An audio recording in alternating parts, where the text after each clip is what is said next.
This video is really hard for me to make because I love Violet Evergarden. It's just so goddamn beautiful. This story about empathy and understanding and what it means to feel and what it means to love, there's nothing else like it. Not even, say, the original book, because, to be honest, it's kind of bad. It is very little of this and a whole lot of not understanding its own character.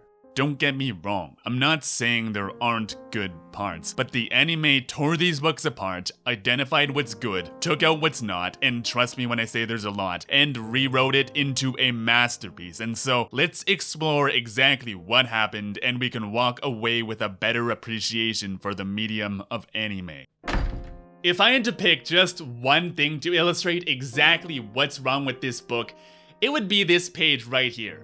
See, this says, I don't want to die about, carry the 3, 102 times. If this were the first chapter of the book, I would have stopped reading and lit it on fire right then and there because this is just terrible writing. Like, to the point where I'm not even convinced it was written by the same person. See, the reason Violet Evergarden is so damn good is because it's subtle and nuanced. It's able to perfectly capture the delicate intricacy of human connection.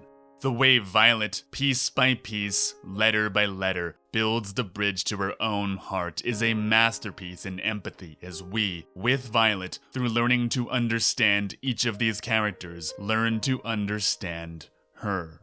Instead, this chapter is pure shock value. Aiden, a young soldier, is running away from war, arm in arm with a small child who gets blown up, and Aiden looks down, only to find himself still holding the boy's arm. This is the opposite of nuanced. It's loud, it's pure, unadulterated shock value, here to horrify and disgust us, which it succeeds at, sure, but the emotion in this chapter starts and ends with... Now, you'll notice that this chapter, unlike some of the other chapters we'll get to later, was in the anime, but the tone and style is completely different. The enemy soldiers aren't sadistic monsters who apparently enjoy killing. They're idealists. The boy isn't a child, he's another soldier, and he doesn't have his arm blown off, he just gets shot. The boy's death isn't the climax of the story, it's the introduction. And it isn't told from Violet's point of view, it's told from Aiden's, which shifts the focus away from Violet's emotional development and onto this kid dying. In the book, this chapter is about death. In the anime, it's about life. It's not about Aiden, it's about the people that will live on and remember him. And it's about Violet still coming to terms with the idea of loss, treasuring the value of even a single life. When Violet brings them their son's letter, Aiden's parents thank her for bringing their son back to them because they value the life he had, and because she was there with him in his final moments. It's not about him dying, and it's not about death. But the book is like, kid dying equals sad. The focus on violence and gore, combined with the complete lack of emotional complexity, kills the emotional impact of this chapter, and the anime brings it back to life because it understands what's special about it. And all of this would maybe be fine if it were a one-off chapter, but this is about half of the book, like the one about the prisoner, Edward. Edward is locked in a maximum security prison for his murderous war crimes and calls on Violet to write some letters for him. Clearly, the intent of his character was to be a foil to Violet. Why is she, as he says, heralded as a hero where he is a war criminal locked away to rot in prison? He didn't kill because he wanted to. He was told by his country, and for that, he's the one that has to pay the price. So, what makes him different than her? What is the difference between a war criminal and a hero? Is the question we're supposed to ask ourselves. There are 2 reasons this doesn't work. The first is because he's fucking crazy. There's a page where he just starts screaming and hitting himself, And there's even a bit where he tells her he likes killing, whereas Violet was merely following orders. If they're supposed to be the same, you can't just go and make him obviously malicious and or crazy. If there actually is a difference between them, then that's the reason. He has to be more or less the same, or it completely undermines the entire comparison that you're trying to make. If we have a literal answer, we no longer need the philosophical one baked into this question. What makes her different than him? He's fucking crazy. End of goddamn story. How is this written by the same person? The other problem, I think, is more subtle, and I think this is the real reason this character was left out of the anime. We don't need him. The story doesn't need him. Violet's morality is a question she has to come to herself. In the anime, this question is so powerful because no one tells her she's a murderer. Well, that's not entirely true, Gilbert's brother does. But the point of his character is that he's just another person with emotions she doesn't understand. In this case, hate. She comes to this conclusion by herself. It's through learning about love and loss that she's able to look inwards at herself. It's not a direct connection of logic. She spends her life after war learning what it means to love and learning what it means to have loved ones. And in answering this question, opens the door to her own heart. And as her morality and her empathy come pouring in, so too does guilt, and she has no choice but to realize that she took away this very love from other people. In other words, this question is the natural conclusion of learning to love. Here, he just fucking spells it out in a huge rant, and then she agrees that the difference between him and her is only in name. I guess him being crazy makes it easy for her to isolate herself from this idea, but again, it completely undermines itself. Remember that page of the dude saying I don't want to die about 100 times? It's not that bad here, but there's still 5 full fucking lines of this dude just screaming, followed by a full goddamn page of him just ranting without stopping about how it wasn't his choice, and then saying that he enjoys killing and questions why she doesn't. It's just so contradictory. So the real problem at the heart of this chapter is the exact same problem as the kid who got blown to pieces. It's loud. But the story of Violet Evergarden is anything but loud. It's a story of subtlety. It's about the intricate nuances of the human heart and about learning how each and every one of these pieces fits together to form the quiet empathy and pain of heartbreak and loneliness. This is not that. This is loud. So this might be weird to hear, but what I want you to take away from this is that a story is separate from its author. It is its own entity, and it has its own life. A good story understands its own world and its own characters, and it uses them to share something beautiful with you. And the reason the anime is far better is because it understands Violet Evergarden. It understands everything that makes this story beautiful, and it channeled it into this masterpiece of animation. The book does not. It doesn't understand Violet, and it doesn't understand the point of her character. Take the chapter with Catalea. There's this bit where they end up together at the town fair, and they sit down on a bench together. And Catalea, romance master extraordinaire, determines that Violet is in love with someone. And she pushes and pushes and pushes Violet to open up her feelings, but Violet can only say that she doesn't understand love. And Catalea, despite the best of intentions, doesn't understand what Violet's been through, and she keeps pushing and pushing until Violet runs away, leaving behind this letter she wrote to Major Gilbert, where she knows he's dead but refuses to believe it, telling him that she's been searching for him this whole time and that she can't believe he's dead. Don't get me wrong, this is a beautifully written, heartbreaking letter, but here's the problem I have with this. It's far too eloquent to be one of someone who doesn't understand these feelings. It's one thing to not understand love, and it's one thing to refuse to admit that Gilbert is dead. But this feels like a letter from someone who perfectly understands their feelings and perfectly understands death, but she constantly claims that she doesn't understand either. And this is what the anime understands that the book doesn't. Violet gets to the point where she can understand everyone else's feelings, but hers are locked behind a door hidden in the depths of her heart. And she can understand them, but she hasn't yet realized that this door is even there.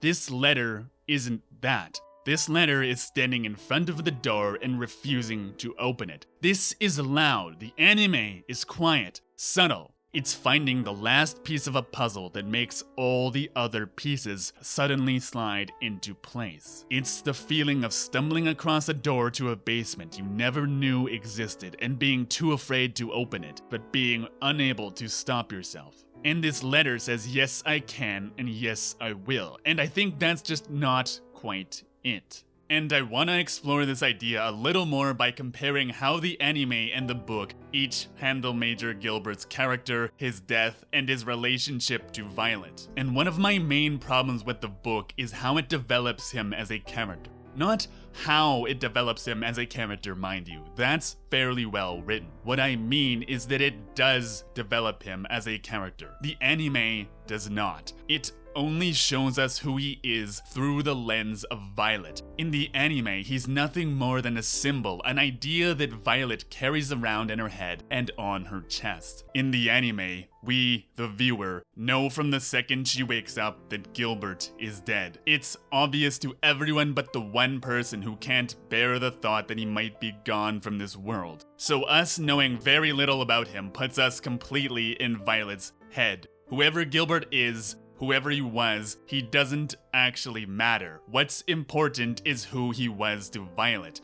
Violet doesn't see him as we do. She can't see him as we do. To her, he's alive and he's somewhere out there. He has to be. He has to. And when she can no longer hide from the truth, Violet runs. The girl who has learned to collect people's feelings and emotions, collect people's hearts, and create so many beautiful words, looks inwards at her own heart and finds she has none to give. Because all she finds is emptiness. Because this person she's based her entire life around doesn't even exist. So, showing us who he really is as a person just undermines this. He isn't important. Who he is to Violet is what's important. Him being a person blurs this idea because whoever he is isn't who he is to her. And this is what I don't like about how the first book ends with the last battle and Gilbert's death. Narratively, it's a decent climax as it marks the real start of Violet's journey in life, which it tells us about in book 2. But it's not nearly as emotional as it should be because we're still looking at it through Violet's naive eyes, through the emotional detachment of someone who doesn't yet understand love.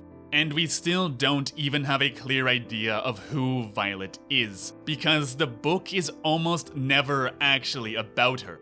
While the anime follows Violet after waking up in the hospital, the book doesn't start there and is never told from her point of view. Instead, it's more like a collection of loosely connected short stories that eventually reveals the mysterious girl behind all of them. So the anime instead splits Gilbert's death into 2 parts. One at the beginning. It gives us the backdrop for the story. Here's a girl who's known nothing but war and is thrust into this world of love and beauty and she doesn't understand it. And it's this desire for understanding, the desire to understand Gilbert's last words, I love you, that propels her forwards, that gives her life purpose. But we don't feel any emotion yet.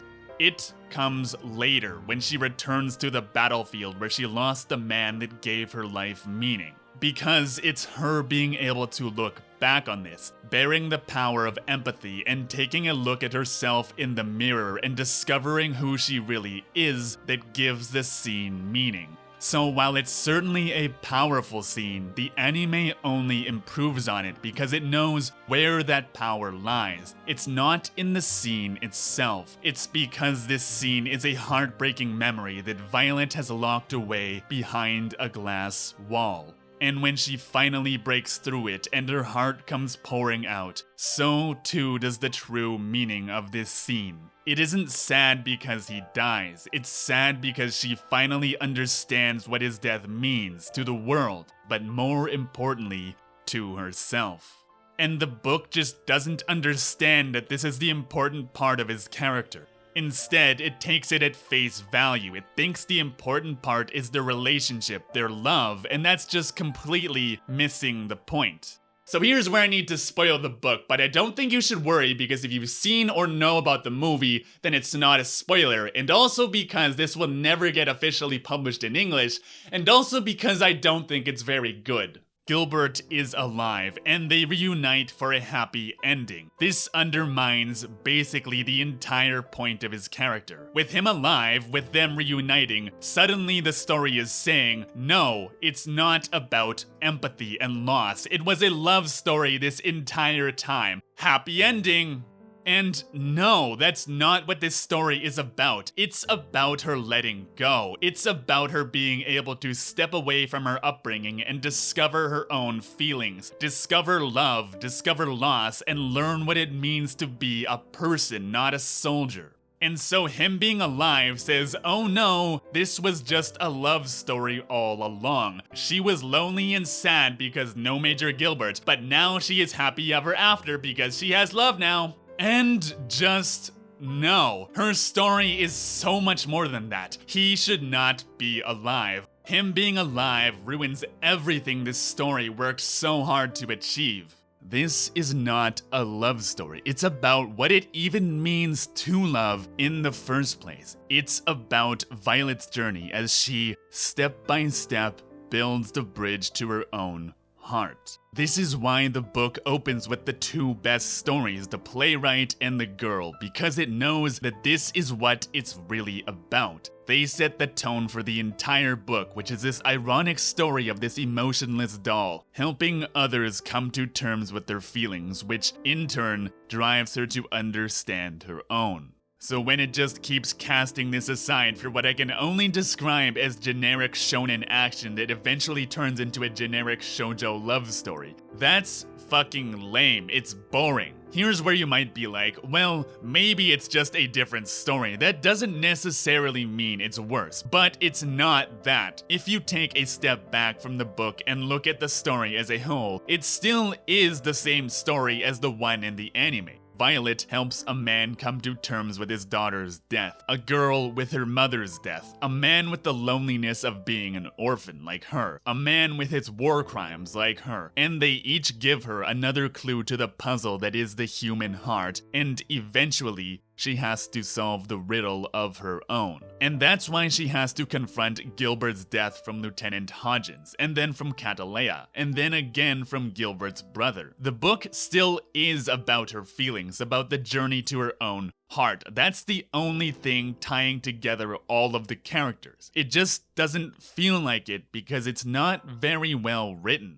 Because despite all her protests, Gilbert goes on this speech about how, no, I think you do understand love, and she's immediately like, oh, I guess I do understand. No! What? This defeats the entire point. If she only admits to understanding love after he tells her she does, she's just following his orders again. She hasn't grown. She doesn't understand love. She's literally just following his words. Now, you might be like, she still did grow. He's just pointing out what's on her face. And yes, but that's the thing. She did understand love all along. It was always with her. She just never understood that she understands love. And so for her to only reach this understanding of her understanding after he tells her she understands, you can see how this falls apart. This is the problem with Gilbert being alive. It's no longer a story about understanding and empathy and self-love. It's just a love story. The book builds up this story about Violet learning about loss, about what a world without him actually means, and then at the end, as she's about to finally understand all of her feelings, it says, psych, no, he's actually alive. It just throws all of this development under the bus, as not only can she just go back to how things were before, everything she says and everything said to her is now taken under the context that she no longer needs all of this growth. You might remember, this is the point of the movie, and I actually don't like the movie either for exactly this reason. But the thing with the movie is, it being separate from the anime not only means we get to think about it separately, but also Violet gets her full independent arc where she gets to learn all of these lessons. Whereas since this is the last chapter of the books, it is the last part of her arc. But the point of all this is that even this horrible undermining of her entire character arc is merely a symptom of the larger problem, which is that the book doesn't actually understand itself. It doesn't understand subtlety. It doesn't show us her changing through these people. It tells us, she tells us. She doesn't come to the conclusion that Gilbert's dead. She sees Hodgins holding his dog tags. She doesn't come to terms with her feelings. Gilbert tells her to. To illustrate this just a little more, I want to share with you one last chapter that was left out of the anime. It's about this girl, Raksu, who comes of age in this cult on this remote island somewhere. On this island, little children that the cult thinks look like they're gods are brought up in the cult as demigods to be sacrificed when they come of age on their 14th birthday. And Violet meets Raksu, who is about to turn 14, and discovers the truth about this island, and Raksu confesses to her that she's not a goddess, but a prisoner, and she doesn't want to die, but she's scared of leaving, scared of the outside world. And as they're talking, the cult comes for Raksu, and so Violet takes her, and as they run away, Violet brings her to jump to safety through a huge stained glass window. If this sounds very anime to you, you're starting to see the problem, but Raksu, having known nothing but this life on this island in this cult, is afraid of the outside world and chooses death rather than the fear of the unknown. So Violet jumps alone, but before she does, she whispers to young Raksu, "If ever you need help, just call my name and I'll come for you." And you can probably see exactly where this is going and the issue I have with this. The next morning, they take her out on the lake to drown her in sacrifice to the gods. And as they're finishing the ceremony, finishing the ritual sermon, Raksu calls out Violet's name, asking her to save her. And Violet appears out of nowhere and kicks everyone's ass and saves her. And then in a big, bold voice, challenges them to defy her and... what? First of all, remember how I was talking about how this story takes its meaning from nuance? This has very little. It's just another little kid that doesn't want to die. Only this time, instead of running away from war and being blown up, Violet does this fucked up superhero shit to save the day, and it's like getting really easy to see why so many of these chapters were just cut from the anime. It's just kid doesn't want to die. Of course they don't. They're kids. You know how the movie handles this? The kid doesn't want to die, but he knows he's going to, and so he struggles to be brave to his family because he doesn't know how to say goodbye. That has nuance. It's not about him dying. It's about how he deals with it. Everyone dies. Dying isn't sad by default. Emotion comes from context. So the main problem here is that Violet Evergarden is not a superhero. I get that she was supposed to be this kick-ass soldier, but that's not what the story is about. She shouldn't be one here. She's a girl, a child. Making her do superhero shit just for the sake of doing superhero shit is, how do you say, too anime? How is the anime less anime than the book? That's not right. And what's more, all of these chapters are just so predictable. As soon as it turns into this action scene where Violet jumps out of the window and says to call her name, I don't even need to read the rest of this. I know exactly how this turns out. I can just throw this book away and light it on fire at this point. I don't need you to tell me the rest of the story. The anime understands what this story is really about and cuts out almost all of this superhero shit. Of course, the anime doesn't cut out all of it, although maybe it would have been even better if it did. But it cuts out enough to the point where the difference doesn't actually matter. In the anime, she was a soldier. She killed people. That's all we need to know, and that's all we should know. Now, the other problem with Raksu is that the point of this chapter is that Raksu is just like Violet, a young girl being raised as a tool and knowing nothing of the real world. And at some point, she's suddenly cast out on her own, and it's scary. This is a coming-of-age chapter, and like every other, it's supposed to draw some parallel between her and Violet. But the reason this doesn't quite work is that Violet Evergarden isn't about finding yourself. It's not about finding meaning in the world. That comes after. She knows her purpose, because her purpose in life is the one person she knows, the one person she loves, Major Gilbert. It's after her heart shatters and she realizes that he's dead that she needs to find her own meaning. Because her life isn't void of meaning, it's void of Major Gilbert. It's about letting go of meaning. It's about loss. It's about coming to terms with the heartbreak and emptiness that can only come from such a profound loss. The anime understands everything that Violet Evergarden is about. It cuts out all of the shit that doesn't belong. It's not an action story. It's not a love story. It's not a horror story. It's not a coming-of-age story. It's a story about empathy and loss. It's quiet. It's a story of subtlety, but the book doesn't understand that. The anime does. Think back to when the anime is at its most powerful. It's when it takes this subtlety, this quietness, and uses it to reject everything the story has built up. The entire story is built on this foundation of words, the words people say and the words they don't say. The careful, delicate meaning of every single word, of their face value, and of the meaning behind each word. The elegant letters Violet writes by gracefully transforming people's hearts into beautiful, beautiful words.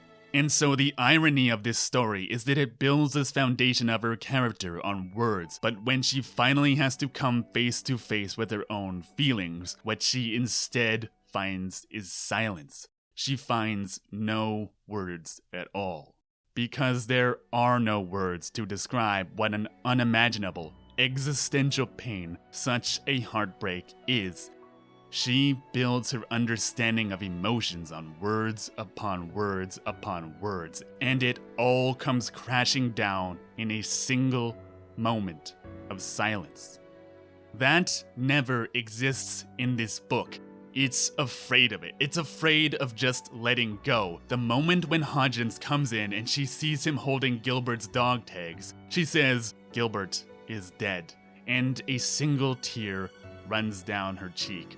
And then the chapter ends. And this is why I keep saying that the book doesn't understand Violet Evergarden. The book is afraid to let her be powerless. It's afraid of taking away her superpowers. It's afraid of taking away her real superpowers, her words. Even in this moment, she needs to use words when she should have none. But real heroes can't be powerful all the time. They need their kryptonite. They need to be human. This is the disappointing pattern present throughout the entire book. It's afraid of letting Violet, of letting us be uncomfortable. It's too afraid to even let Gilbert be dead. And I think this is why it's never told from her point of view, and why it focuses so much on superpowers and shit. It's because it's afraid that she's boring. Afraid of how a blank, emotionless girl could ever be interesting. And ironically, that's what makes this book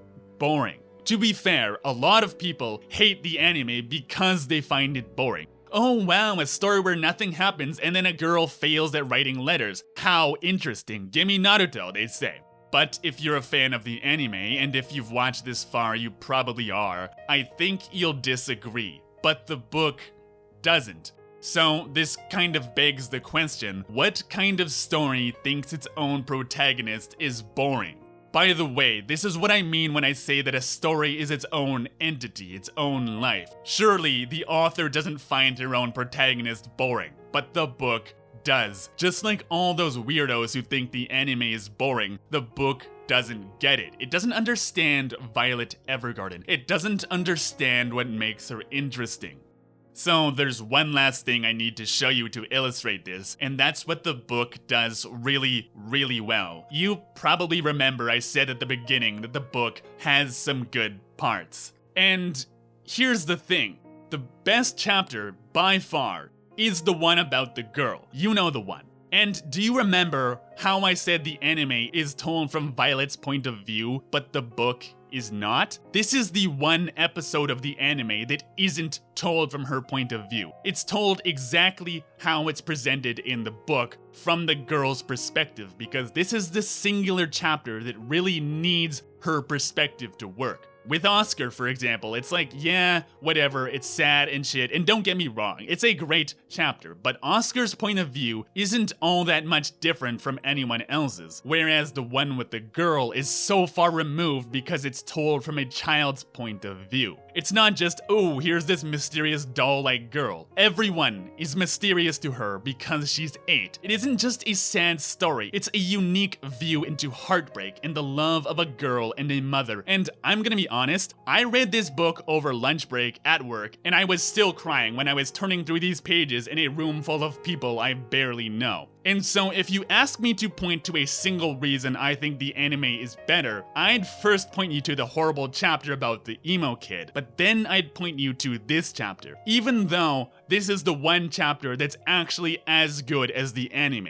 Because, crucially, it's not better than the anime. The anime is so damn good because it very clearly understands everything that makes this story beautiful, more so than even the original author. The one part of the book that needed no changes, the anime left exactly how it is.